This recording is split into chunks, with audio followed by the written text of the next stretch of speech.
Hello, and welcome back. Let's get started. Wake up call.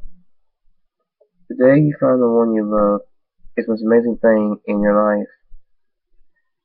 I love you, Abelicious, I say. I love you too, Tiny, Abel says.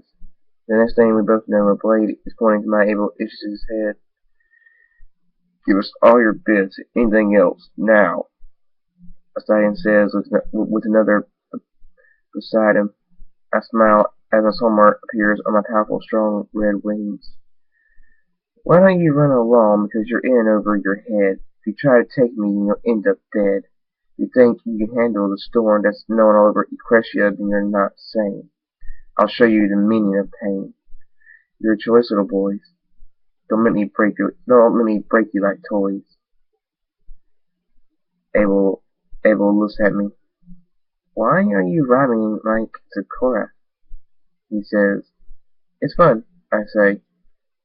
Enough talk, you big-headed alicorn. I'm tired of your kind thinking you're so powerful and treating us like we're lower kinds. What makes you better than me?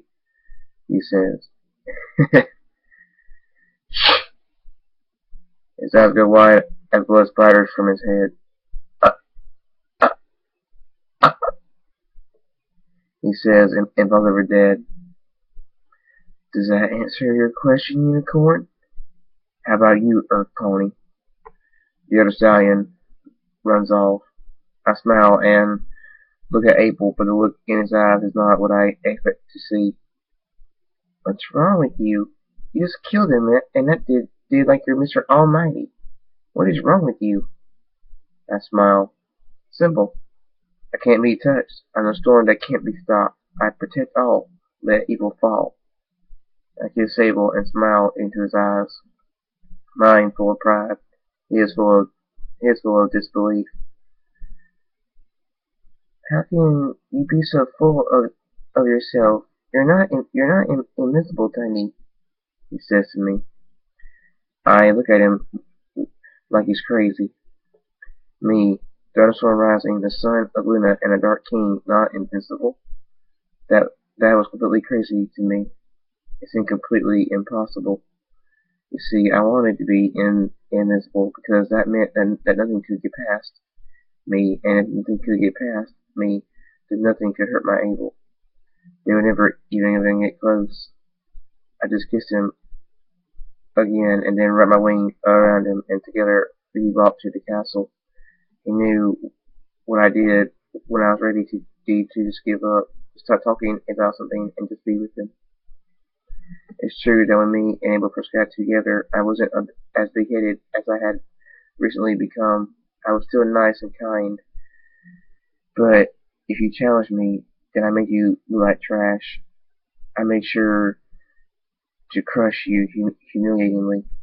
I was becoming racist, thinking alicorns were the superior species, and I shouldn't even bother talking to earth ponies and unicorns. In fact, I even stopped talking to the girls. It hurt them a lot. So much that soon they couldn't even look at me anymore. The only pony I talked to that was an fellow alicorn was my Abelicious.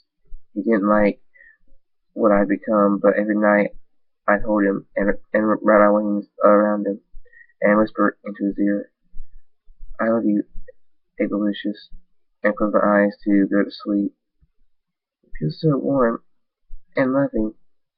Why can't you go back to treating other ponies that way, Thundy? You shouldn't be so mean, he'd say. Just go to sleep, Abelicious, please, I'd say, and then we both would go to sleep. Abel assists my wings, but he doesn't snuggle into me anymore. One day, a father and mother Earth Pony ran into the castle. Aunt Celestia and mother were gone on royal duty, so that left me. They ran up to me and told me that their daughter was very sick and that she would die. We looked at my strong magic to heal her. They showed me her picture, and the minute I saw it, I knew I couldn't let her die. I knew that I wasn't that cold-hearted. Take me to her, I said. They smiled. Thank you. Oh, thank you, the father said. We ran off to their house, but when we got there, she was already dead. Her mother fell to her knees and broke down crying. The light started radiating from me, and the father looked at me with tear-filled eyes. I smiled at him. I'll save your daughter, I said, and walked up to her. As I did, the light radiating from me got brighter and brighter and soon engulfed the whole house. I saw their daughter's spirit sitting beside her body, crying. What's wrong? I said. I I died. I outlived my parents. My mother can't stop crying. I kneel down in front of her. You're not leaving them, I say. Huh? She says. I wrap my wing around her. You are staying with them. Your time has not come yet. You're going back, and I'm here to guide you. I say. Who who are you? She says. I smile. A guiding friend. Now come on. We walk towards her body, my wing wrapped around her to help her feel safe. The light slowly clears. Honey.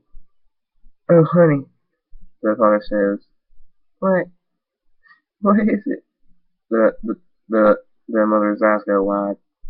Me and the daughter stand in front of them. I smile at them. I believe her life has just begun. Mommy!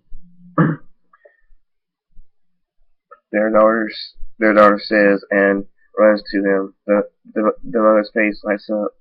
Sweetie! The daughter jumps into her mother's hug, tears going down her cheeks. The father holds them both. I missed you so much, Mommy. Daddy, she says. We missed you too, sweetie. The the mother says. We missed you so much. We missed you so much, baby girl. The father says. I quietly walk out of their house and fly back to the castle. I land and can't stop from thinking. Light hasn't come to me in forever, but the moment that I saw her dead, I felt like my old self. I cared for those earth ponies and their daughter. I just couldn't let her stay dead. I had to bring her back. I wanted it with all my heart, and Light came to help me to do a task far beyond my own power. It helped me to do the kindest thing I can. Reunite a family. Tears go down my face. What have I done?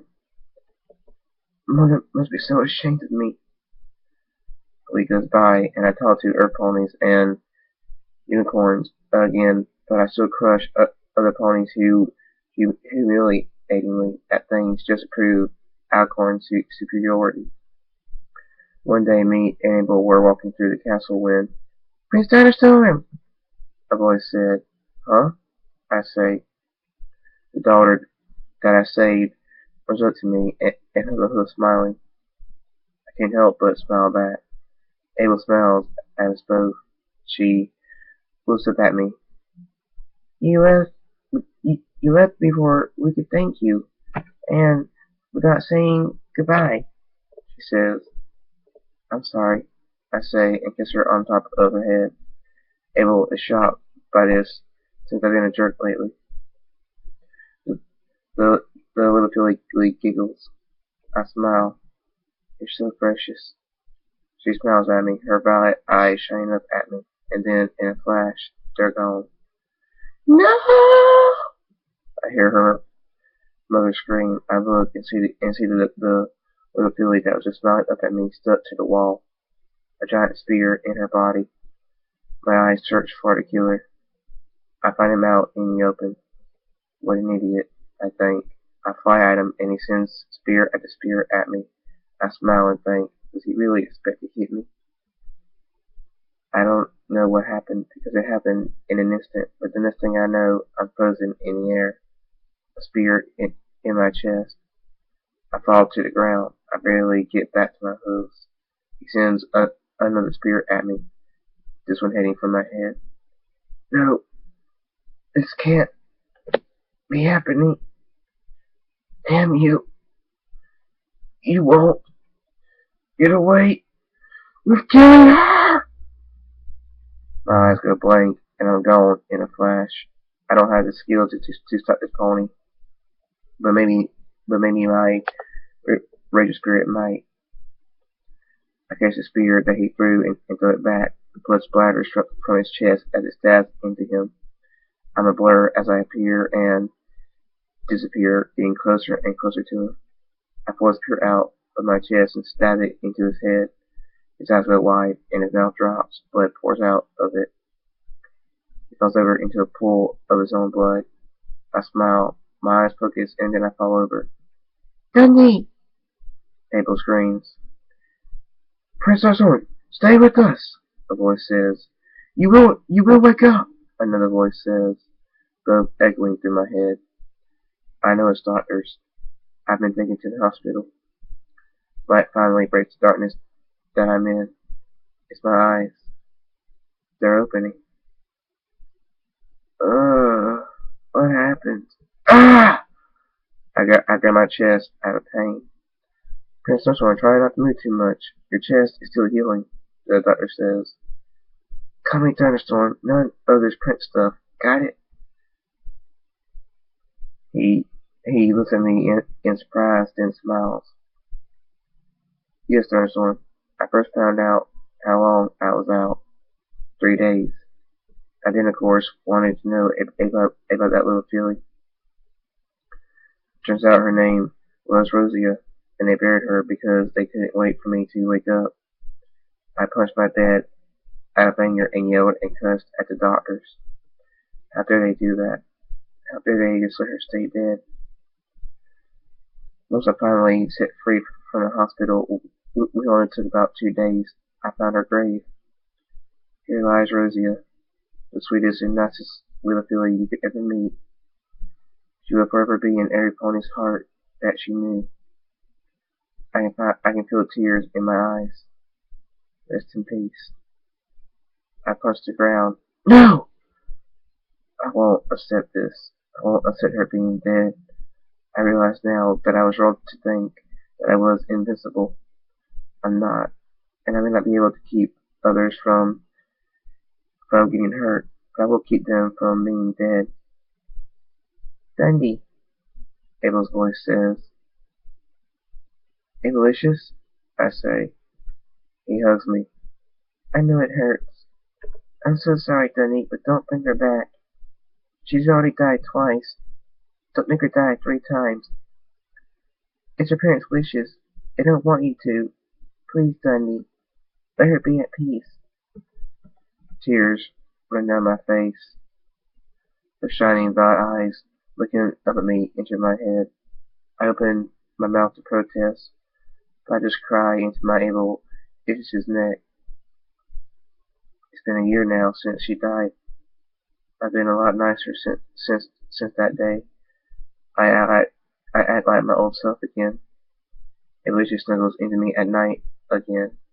He says I'm as warm as I used to be. Though at times I start to forget and go back to being a jerk, but then she enters my head, and I know how much she loved me being nice, and I remember who I truly am, who me and my Abelicious are. We are the princes of Equestria, and we rule with kindness, not stupidity. That's right, Dundee. He kisses me, and I fall onto my back. I know what he wants. We haven't had sex for 4 months now. We've been pretty busy. It's time we show each other that we still want each other very badly. Abelicious' tongue enters my mouth lovingly. I return the favor. We both moan. We haven't kissed like this in so long. Our lips are hungry for each other. Our warm, hot bodies on top of each other. My strong, powerful body and his slender, flexible, sexy body. Our lips part. A strand of saliva hangs onto both our mouths. I break it with my tongue. It just giggles and slides down to my private area and opens his mouth and makes it warm. Sweet lips down onto my psych. No further details for you. The end.